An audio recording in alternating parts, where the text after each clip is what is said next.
Have you ever had the opportunity to watch street performers? Also known as buskers. These performers go around from place to place giving some type of act or a magic show or playing some music.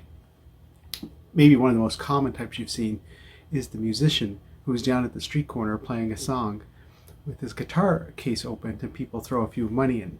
And that's busking.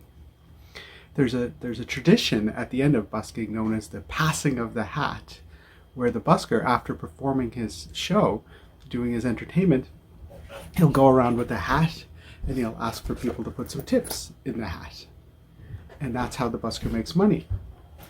The busker likes performing the shows, he likes doing the entertaining, but he also has to put food on his plate for himself and his children and pay his bills just like everyone else. And that's what the busking does. What you might not know is there's also a type of busking that happens online.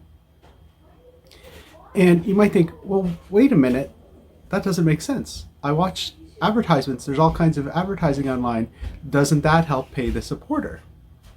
Well, yes and no. The sad truth is that most of the people who have this advertising on their site or on their videos get a small percentage of what the actual advertising is. Sometimes as little as just 1 cent for every $1 earned actually goes back to the content provider. I did hear of one that was 50-50 at one point. They shared 50% of their revenue, but I'm pretty sure they're not in business anymore. So that advertising that you're thinking is helping support isn't really doing as much as you think. Two big companies that you may be familiar with and may be surprised to know are Wikipedia, the huge online encyclopedia with just about every piece of information imaginable, and the Internet Archive, which is devoted to storing and remembering the content, kind of like the old Alexandria, Library of Alexandria, except internet type activities, books, stuff like that.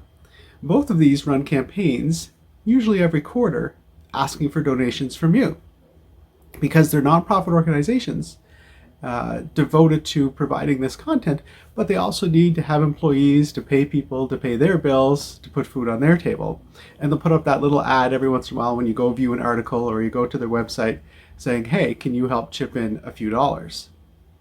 The other problem with online advertising is it can really mess up all the things on the page and make the content hard to read. One of my favorite websites happens to be called Snopes.com, which does a lot of good online fact checking to help prevent or help educate people about internet hoaxes.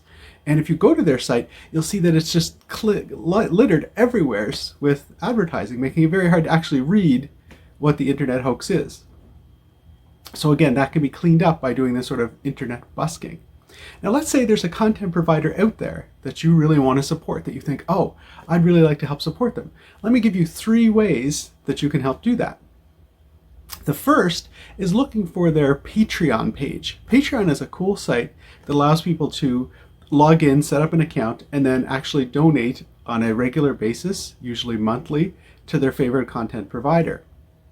Patreon keeps a small percentage of the fees for the processing of their servers, but does give quite a large percentage, depending on how the user set up, to the actual person, to the actual content provider. Now you can often find this at the end of a video or in the comments of a video or at the end of a blog post, asking that if you like their content to please consider becoming a patron of their site. And you go into this Patreon and you set up a regular donation. Now that might not work very well for you because, even if it's just a minimum of $1, it's still $1 recurring every month. Maybe you would rather have something that's more one time. The other thing you can look for is merch on the content provider site. So they're selling t-shirts or mugs, and you can often tell that it's to give money to the content provider because they're kind of large prices. A t-shirt might cost as much as $35, or a hoodie might be as much as $80, and that's because of the larger percentage that's going back to the content provider. And since they're not being produced in mass quantities, it's hard to get that scaling of economy. But if you just wanted to do a one-time donation and still get something on your own, you can go to their site, you can order their merch. Now the third way is often sites will have this sort of PayPal donate, or they might have a buy me a coffee link, which links to other sites that just allow you to make small little donations.